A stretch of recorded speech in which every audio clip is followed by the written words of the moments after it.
Dan seperti mana yang kita sedia maklum, bila mana kita nak terbitkan Edra Energy ni, kita nak terbitkan IPO, Tony Puah ketika itu, Rafizi badmouth 1MDB.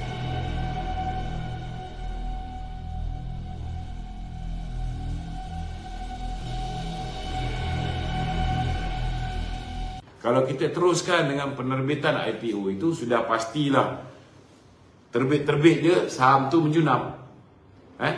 Dan kita lihat banyak usaha untuk menggagalkan penerbitan ni. Akhirnya sepatutnya 1MDB boleh dapat dana daripada penerbitan saham-saham Edra Energy. Last kali tak ada dana tu. Jadi ini menyebabkan 1MDB berhadapan dengan masalah kecairan. Tidak ada capital, working capital tak cukup. Ini antara punca-punca menyebabkan akhirnya bila kita beli jana kuasa elektrik tu, kita terpaksa jual dengan sedikit kerugian. Tak rugi banyak, rugi sikit je. Tapi kalau tidak dijual, itu pun dah cukup untuk cover the whole 1MDB in long term. Cukup untuk cover. Belum lagi development bandar Malaysia, di mana di situlah bermulanya high speed rail. Kalau kita lihat di Singapura, orang tak komplain pasal nak laksanakan high speed rail ni, sebab high speed rail ni banyak menguntungkan. Kalau di bandar Malaysia banyak isu, tetapi di tanah di penghujung high speed rail di sebelah Singapura, hartanah di sana melonjak. Orang beli tanah tu kerana mereka tahu bila high speed rail ni jadi, harga tanah tu akan berlipat kali ganda. Nobody complain. Tapi nak buat macam mana? Ada lebih kurang 25% rakyat Malaysia telah tertipu oleh Pakatan Harapan dengan fitnah-fitnah ke atas 1MDB. Maka akhirnya apa yang berlaku ialah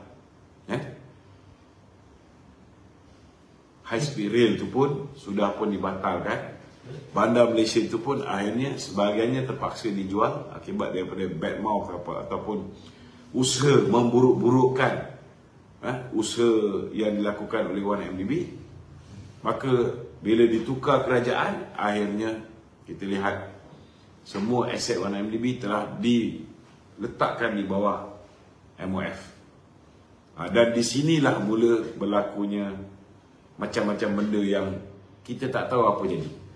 Contohnya, mereka mengatakan hutang 1MDB ni 32 bilion.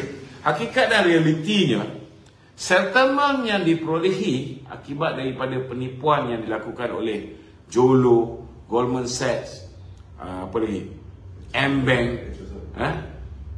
banyak, mereka ni semua. Settlement pun dah 33.4 bilion. So kalau duit orang dah settle dengan kita, duit itu diambil untuk bayar hutang 1MDB. 1MDB dah tak ada hutang. Masih ada extra asset. Masih ada Bandar Malaysia. Masih ada TRX. Tanah di air hitam pun ada lagi. So ini masalah kita. Orang macam Dr. Daniel ni, dia tak faham apa-apa. Dia main tembak, dia kata Dato' Najib tak sepatutnya diberikan pengampunan, dan ianya sepatutnya dihukum kerana dia, bak kata orang tu, telah menyeleweng duit 1MDB. Hakikat dan realiti dia hari ni, Dato' Najib dimasukkan dalam penjara kerana duit sebanyak kononnya 42 juta saja dimasukkan ke dalam akaun dia. Dan ramai orang hari ni mempertikaikan macam mana Dato' Najib tak tahu 42 juta masuk akaun dia. Ini saya nak jelaskan. Kalau duit dalam akaun kita, mungkin kita aware. Okey? Tetapi sebagai Presiden UMNO, seperti mana yang diputuskan oleh Tun Dr. Mahathir dalam mesyuarat, apa yang dipanggil sebagai mesyuarat ketika UMNO diharamkan, ditubuhkan UMNO baru. Ketika itu ada mesyuarat Jawatan Kuasa Penaja Majlis Kerja Tertinggi UMNO. Dia memutuskan selepas UMNO diharamkan, ketika itu aset UMNO dibekukan, dia memutuskan supaya lepas ni jangan semua duit UMNO ni diletak ke dalam akaun UMNO. Sebahagian diletak di dalam akaun pemegang amanah. Pemegang amanah ialah Presiden, Susah Agung dan Bendahari Agung. Itu sebabnya Najib menggunakan konsep yang sama. Dia menjadi pemegang amanah berparti, Kunan pun menjadi pemegang amanah berparti. Begitu juga dengan Datuk Seri Saleh Syed Keruak, Bendahari UMNO juga pemegang amanah berparti. Itu sebab selepas selesai pilihan raya, Datuk Seri Saleh Syed Keruak memulakan lebih kurang 250 juta ringgit kepada parti. Itulah duit yang kita gunakan untuk survive. Sebab akaun kita dah dibekukan kerana isu 1MDB dan sebagainya. Okey. So, akaun ni siapa yang jaga? Akaun ni dijaga oleh seorang manusia bernama Nick Faisal, yang juga merupakan CEO kepada SRC International yang melarikan diri ke Indonesia. Dia yang jaga.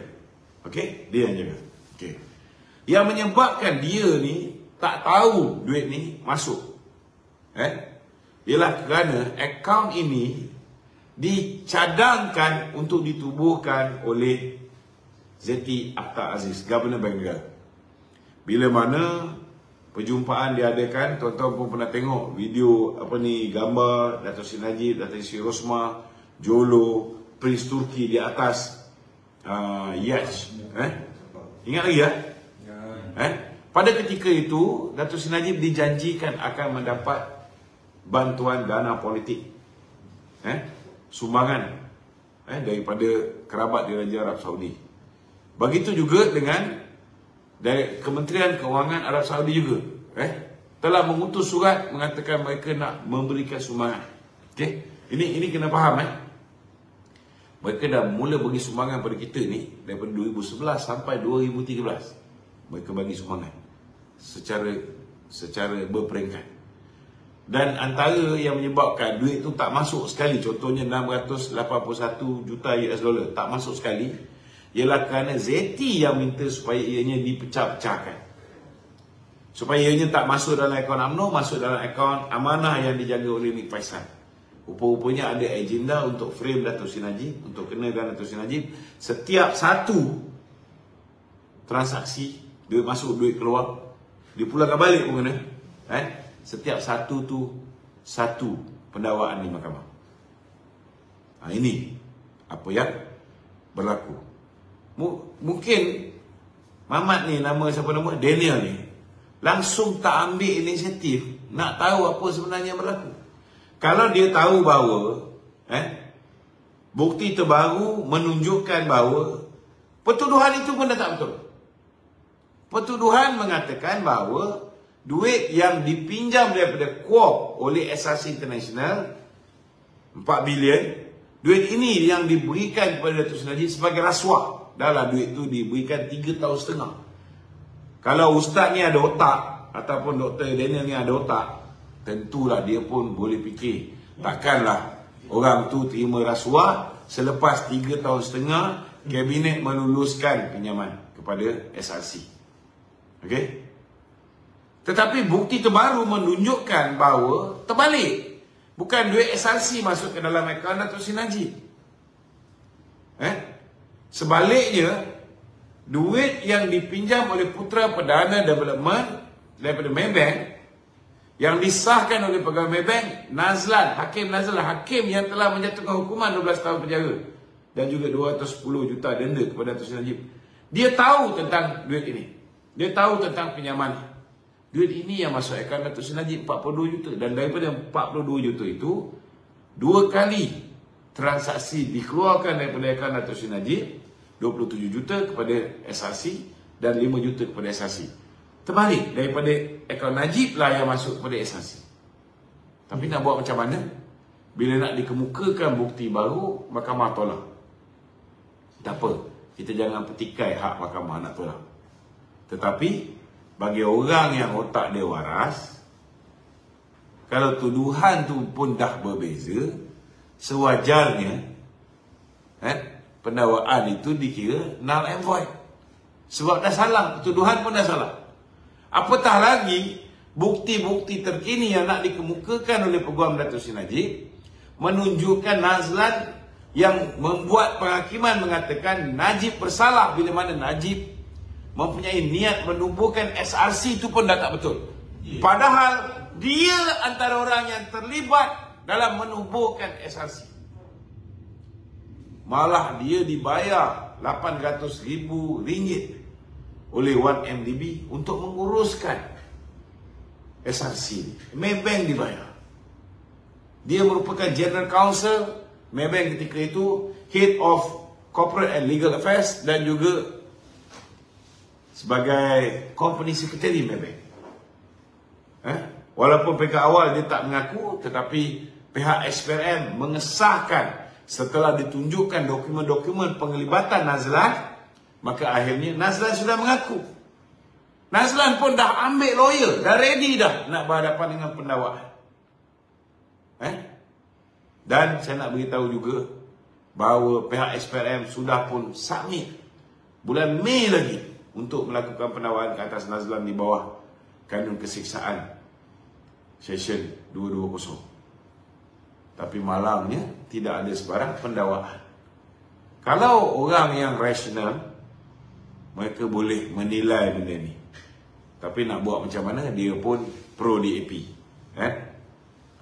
Ada pernah kita dengar Dr. Daniel ni mempertikaikan kenapa Lim Guan Eng yang disogok oleh Pang Likun selepas menukar status tanah Magnificent Emblem daripada tanah pertanian kepada tanah industri. Pang Likun merupakan Board of Director Magnificent Emblem. Bagi sebuah banglo yang nilai dia 4.27 juta, dia bagi hanya pada 2.8 juta. Ada pernah kita dengar Dr. Daniel ini bukan main lagi cerita bab memerangi rasuah. Ada kita dengar dia rujuk kes Lim Guan Eng? Tak ada. Sebab apa? Sebab Lim Guan Eng DAP.